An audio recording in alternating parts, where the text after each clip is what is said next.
Welcome into the Gramlich and Mac Lane podcast, presented by Ingles, the official supermarket of Gramlich and Mac Lane. And welcome in to our ACC Prospect Series. We've been doing this for quite a few years here, Mac.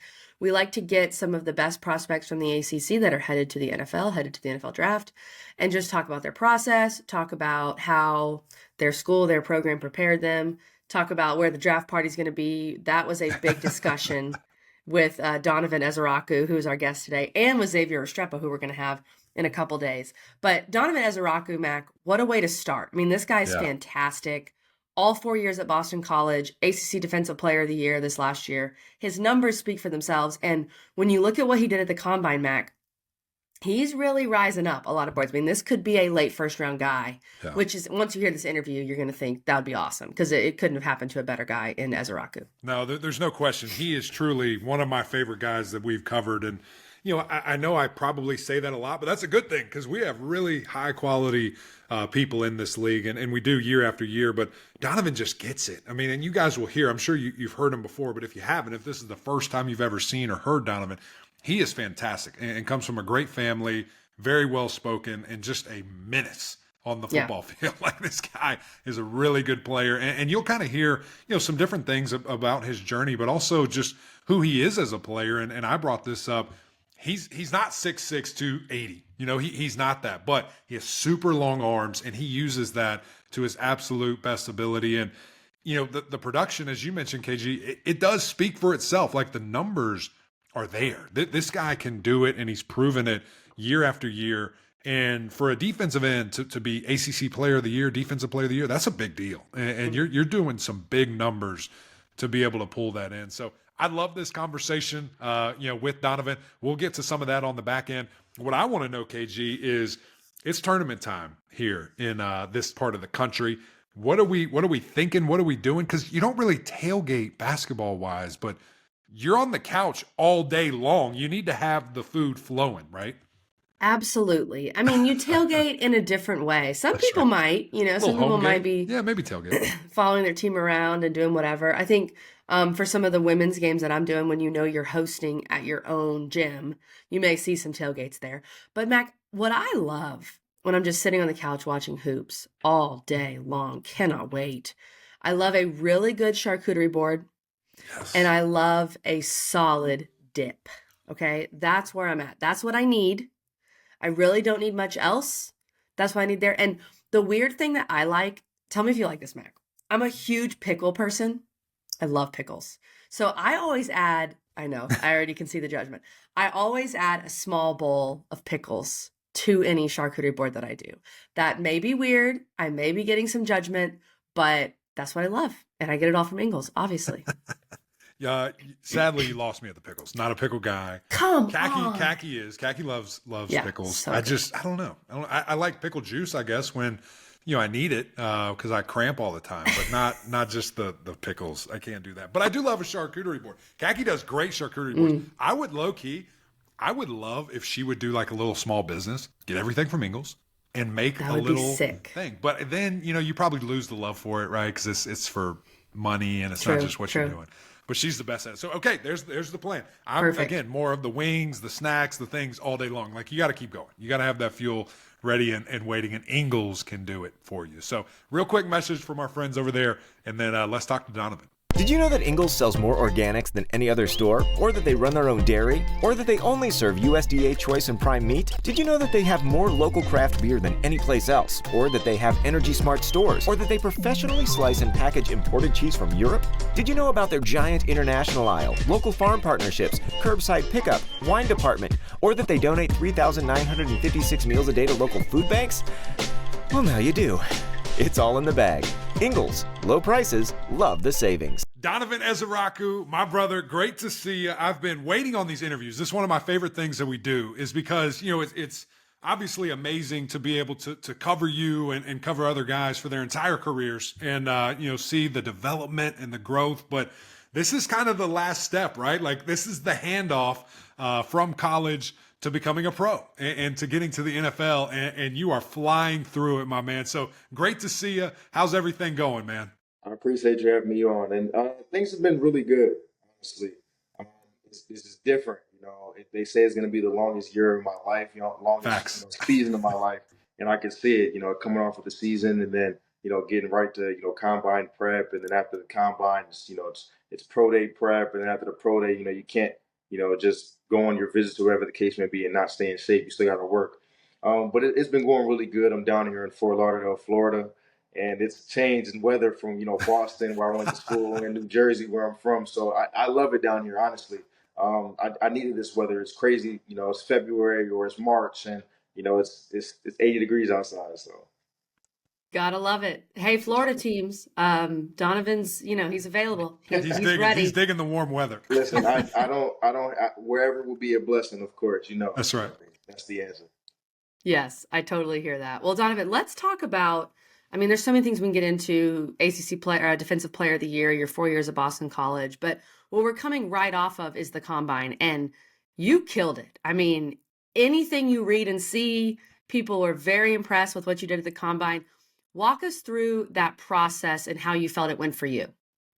Yeah, so the combine, I think the anxiety really comes from, pre-combine stuff. The anxiety between, okay, what am I going to run? How am I going to do? I'm going to have all these eyes on me, or this is life-changing experience. Where I can raise my stock, or I can drop my stock. I think that's where all the the nerves and the jitters come in for a lot of guys. But for me, I've been praying and dreaming and writing this down. My goal since I was 7 years old, I first started playing. I really wanted to experience that atmosphere. Because I've been watching it all these years.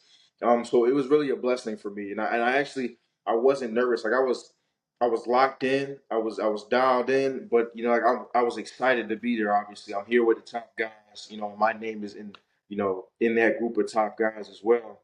And it's just like, oh wow, Lucas Oil Stadium. This is the NFL kind. This is what I've been dreaming about all these years. And it was a crazy, surreal, but a very exciting experience for sure. Man, I love that. And I know why you weren't nervous, because you were prepared and you're ready for this moment. And like you just said, you visualized it your entire life. But what I do want to know is, what was that moment when, whether you saw the stadium as you just mentioned, or you walked on the field, or you sat down with a coach or scout or whatever, what was that moment where you're like, this is it? Like, I'm here. I've done this. Yeah, so the first day we got there, it was I believe it was Monday morning, and we get off the airport, and they got the shuttles ready for us. They take us right down to the stadium, and do some medical stuff, some check-in stuff, some orientation things. And like I walked into the stadium, and I saw the NFL combine, like the decorations, I guess you could call it, like all the signs and everything like that at the stadium.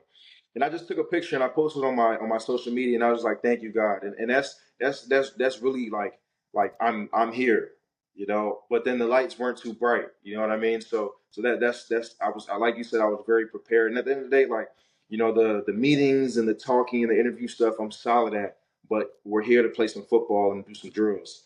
And we've been doing that for, years in training. So, we can't make the moment too big. Yeah, I love that. That's good advice. And yeah, I like that you said, I'm good at the talking stuff, because you are, for sure. I think the interviews probably went well for you. We talked with EJ Manuel. We had him on a couple weeks ago, and just his experience at the combine. Mhm. Besides the on the field stuff, which you killed, how did the meetings go? Like, how was that process? Was there anything that surprised you with that? No, so kind of had like a precursor, a little practice with the Senior Bowl. The Senior Bowl, we had interviews and things like that where, we're speed dating with teams, 20, 15, 20 minutes, talking ball, talking, they're trying to get to know me as, as a person. But that was great practice for me, in my opinion. So when we got to the combine, and, there were informal meetings and there were formal meetings. There's the meetings where you're, on the floor, and teams could just grab you and you're, right there at a table, one on one. And then there are the meetings where, you walk into that room and it's, GM, head coach, DC, linebackers coach, D-line coach, everybody. And then there's scouts in the background who got questions for you. That part, it wasn't, I wasn't as nervous because I had practice, but it was really cool to actually, talk ball and to, maybe show off a little football knowledge, a little football IQ that I have, and these are guys that, they do this for a living in terms of, strategizing, talking football and things like that. But it was really cool to, to show that. You don't have to tell me the team, but what was the weirdest thing that you were asked to do or to talk about or to say? Anything strange? Guys have been Um, asked to rap, magic tricks. Like we've heard Nah, it all. We've heard it all. I didn't. For some reason, I didn't get any of that, and I was kind of like anticipating one of the like the weird questions and how I would respond. And during draft prep and combine prep, they were, we're in our groups and we're practicing these weird questions, and I was expecting something, but the probably the weirdest thing was just like, okay, what happens if you get into a locker room and an older vet says, "Hey, Rook, grab my pads" or something like that, and how would you respond? I mean, me, I'm respecting my the vet. That's right. At the end of the day, I'm still a grown man, so I'm not gonna you're not gonna just push me around. But if vet asks me politely or something like that, or nice, like, "Hey, Rook, this you know the drill. This is what we got Yeah, to do." I got to do what I got to do. That's that's just right. earning your stripes, earning your That's keep. right. But that was probably the weirdest thing. I didn't get any of the questions like, would you rather be an apple or an orange? I didn't get any of those. Sure. I was practicing. I didn't get any of those though. I'm Yeah. disappointed in that, man. I wanted to hear a fun story, but hey, they knew when you walked in. They knew what time it was. It was time for business, and they didn't play any games. One more thing before KG maybe goes to some on the field at the combine performance there. You threw out DCs and all these different people. Did you get to see your guy, Coach Hafley? Was he there? Did you get to talk to him at all? So no, so Green Bay, I don't think any of their coaches came. Okay. Um, I think they So only just TBD sent on their. that. TBD on Yeah, seeing him again. exactly. So not just yet. And I didn't get a chance to meet with them at the combine, but I think I met with them at the Senior Bowl, prior to. But I've definitely spoken to Coach Hafley though, Yeah, during this time. This I got his number. that's He's been right. my head coach for 3 years. Nothing really changes just because he's the NFL, defensive coordinator. So Yeah, that's cool to hear, and I'm sure he's been a good resource. And we'll see what yes, happens with the no doubt. Packers. But you mentioned that you're head coach at Boston College. You're a 4-year guy at Mhm. BC, the 2024 ACC Defensive Player of the Year. I mean, your numbers over the last 3 years, your production is ridiculous. So mainly, I want to ask this because we talked to Zay Flowers about this a couple years ago. Yeah. You're at BC and you have a coaching change. Maybe didn't win as many games as projected or whatever. What was it about Boston College that made you want to stay there for 4 years and really be a BC guy, get your degree? Like, what does Boston College mean to you? Yeah, it really that what you just said. I wanted to get my degree from Boston College. Mm. I'm a BC man, and then obviously my teammates, my guys. We had the coaching change, and the whole thing with like the transfer portal nowadays. But we all decided to stay low at Boston College. A lot of us stayed, not many of us left or entered the transfer portal, and that happened again. This past year. Um, and that's just how it is over there, and guys seen it done before them. For example, like Zay did it before me. He could have transferred. He ended up staying for one more year, his senior year, and he had a crazy year, ended up going first round.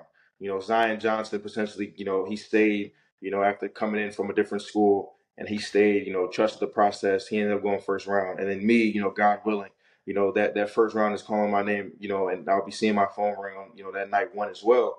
And that's the same thing for guys that are staying again. For example, like Jude Bowery, who obviously, a nice, left tackle. He can enter the transfer portal if he wants, but trusting Coach O'Brien now, and wanting to get that degree from Boston College. Same thing with Lewis Bond, trusting Coach O'Brien, wanting to get his degree, wanting to be around the guys, be that leader in that locker room, and then them seeing it be done, year after year after year with myself, Zay, Zion.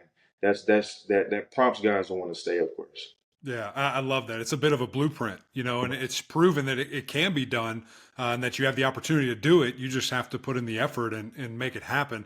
And Yes. effort is an understatement for what you did all year, man. I mean, the nation's leading sack master and just the way you did it. I mean, it was fun, man, because at the end of the day, it is what it is. You're not 6'6", 265. You're crafty and fast and use your length and all these different things. And I think that makes you even more attractive, right? Because maybe there's a little bit more that, that ceiling can be than other than just this big, tall brute, whatever it is, man. But you had that exclamation point game against Pittsburgh, 3.5 sacks, take the sack title. I know that had to be a goal of yours, going into the season, but, you did it. So what all went into that and achieving, kind of your personal goals this senior year? Yeah. So Honestly, a lot more, attention to detail in terms of, this coming season. Like I knew this was my last year. I knew I had to make the most of it. Let me extra film study, extra work in the weight room, extra conditioning after practice, extra drill work, extra recovery. People don't think too much into that, but I was able to stay healthy the entire year pretty much, or play through smaller bumps and bruises. But just I already did a lot of that anyway, but just to take it that extra gear, that I think that's what led to it, and my mental was good too. I was having fun playing the game of football. I was flying around getting to the ball. Despite what the score was, or if we were winning or if we were losing, like I just really wanted to help my team in any way possible. And that last game, I was we played, and I definitely ended on an exclamation point to get the regular season, you know, with That's the right. most sacks. After the game, it was funny. My family and I were watching a couple games on our phones or whatever at dinner after that game, and I believe it was other guys like Mike Green and APR. They were all playing, and we're trying to figure out like if we What's the you number? know What's the Yeah. what's the number? number exactly. But me and Mike joke. We've been together at the combine at the Reese Senior Bowl. We joke. I was like, dog, you had one extra game than I did. So Exactly. that's It why doesn't that's why count. you It got doesn't count. Hey, it. and no Nah, disrespect, it counts. but It that counts. He got G5 it. and P5 is different though, Yeah. Nah, Don. It's nah, a little bit different. he got it. Mike, he's a You're being dog. respectful. You're He being gets, respectful. I feel you. but I was able to play with him, so he's a dog. He get Yeah. after it too. So that's why he got the success that he's had too. Well, that's a massive accomplishment, Donovan, Thank and that's a big deal. And you mentioned your family. We can tell you're also a man of faith, which we love here on the podcast. Just tell us more about that foundation, because it feels like that's a big part of you, like that, what your family and you. did and kind of how they raised you. Yeah, so we grew up in the church, my brother and I. But that's because, my father did in Nigeria as well. And then my mom, she is a pastor's daughter. So, Mm. we didn't have any choice. We grew up, you know, church on Sundays, but there's Bible study on Thursday nights, and then my mother's a youth minister, so we had practice for Sundays, praise and worship on Saturdays sometimes. So we grew up in the church, and that's always been very very big for us. Before I eat, I'm saying my prayers. Before I go to bed, I'm saying my prayers. Even throughout the day, we're constantly praying, constantly giving our time, to the Lord. But that's I truly believe in that foundation shaped me to be the person I am today, of course. Hmm. And I give all credit to the Lord, and I give some credit to my parents, of course, because I have praying parents, and I couldn't be here without that. I've been kept safe. I haven't had any injuries, thank God, knock on wood, all the above. And that's just give my faith a lot of credit. I love that, man. And it's a powerful thing. And if you don't understand it, maybe you should. Maybe you should look into it a little bit. We'll Gotta just look finish into kind it. of on that. No question. Right. It's a big deal, man. Well, let's stay on the topic of your family and just kind of plans ahead and for the draft. Are you guys going to have a big party at your house? Are you going anywhere? What's kind of the plans when that happens here in a month or so? Yeah, so I don't know how the whole green room deal works. I Yeah. heard you It you got sounds to like get it's changed a lot. It doesn't sound like a ton of people are invited, which is right, different from the right. past. Exactly. So, if I do get that invitation, I think that's a once in a lifetime opportunity to walk across that stage. So definitely would be there. At the same time, if that's not the case, definitely plan on having a little event, a little function down there in the Jersey, Philly area, Awesome. where I'm from, and obviously the whole family, friends, my fraternity brothers, everything. Like we're all gonna be celebrating together, for that moment.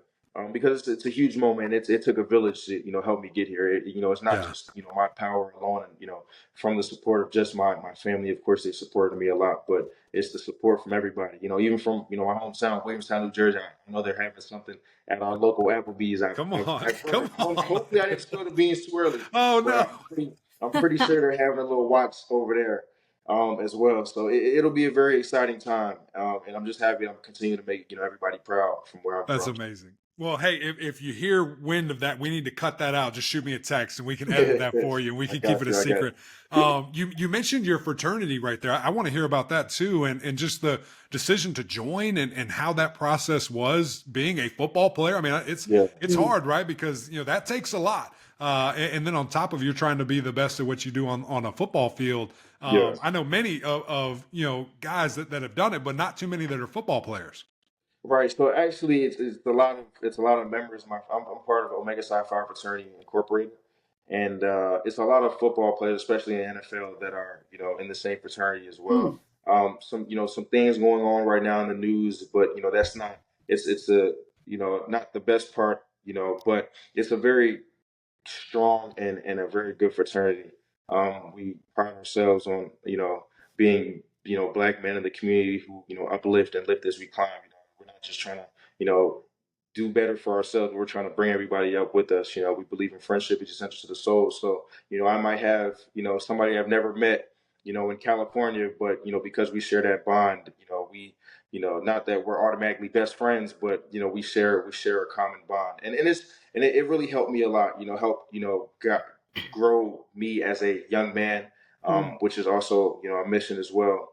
But it's been really good. Decided to do it, this spring of 2024, and it's been really good to me. So That's really cool. Lift as we climb. I like that a yeah, lot. That's awesome. All right, Donovan, last one for me. The team that drafts you, whoever yeah. it may be, what are they getting when they draft you? Give us a little spiel.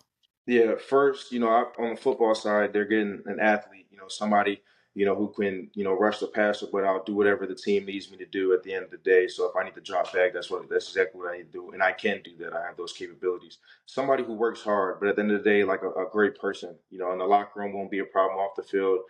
Very down to earth, put your head down and work type of dude. Um, but somebody who also has a very strong mental and mentality. That's what a team is getting when they draft me, and I think I can contribute to a team right away. Of course, there's growing pains going from college to the NFL, but at the same time, the type of person I am and the type of player I am, I don't think I'll have too many issues with that, and I think I'd be a perfect fit for whatever team drafts me. So. No, I know that's absolutely correct. All right, last one for you, brother. We'll get you out of here. Very grateful for your time. You mentioned way earlier towards the beginning of this conversation, this is going to be the longest year of your life, and it is. There's a lot that's going to go on. You're going to be sprinting, hopefully, until late February, where you're holding up a Lombardi Trophy. That's what we hope for you in your Yeah. first year there. What advice have you gotten? Who have you leaned on? Who are kind of some mentors, whether football players or not? And kind of what are you carrying with you as you are jogging right now? You're not sprinting yet, jogging right now in this marathon. Yeah, so I really pick everybody's brain, honestly. I'm at HP where, Matt Gates and Tony Lonnie who have been doing it and been seeing guys for years and years. And then they also have NFL guys come through and, we might go to a golfing event that I went to yesterday and I might be golfing with Pierre Garcon. An NFL, a guy who did it at the highest level for many years. And I'm asking questions. And I asked, what's the biggest thing for me going into this year? And, guys will just say, at this point in time, you might have to rest your body a little bit too. Really prioritize your recovery because it is going to be so long. It is a marathon. Yeah, you got to work hard, but you can't kill yourself. Right now. It's time and it's places, but you do want to go into camp. You want to be in shape. You might be doing 30 visits. You want to still get your work in, so you're not gassed when it's time for rookie mini camp or whatever camp is coming up. But at the same time, you got to enjoy the process. Really enjoy this time. You're only going to get it one time, and this year will go by fast, and the next year, I'll be in the year, God willing, year 4, 5, 6 faster. You know what I mean? Yeah. And you just got to really enjoy the entire experience and the entire process. Continue to lean on your family. Continue to lean on your faith. Um, but just take it one day at a time, one step at a time, one goal at a time. And you'll be fine. Continue to work. It's a lot. It's a lot. I've been hearing a lot of great advice. I've been taking it, and notating it in my brain. Writing some things down. My time of reflection. Just get my mind together for this process. That sounds great, man. Lean into all that and you'll be Yeah, just fine. Brother, it's great to see you as always. We're excited for the future, excited for you. And I think you're going to hear your name pretty early, man. It's going to be a I big time. appreciate you. Thank you. I appreciate you having me on.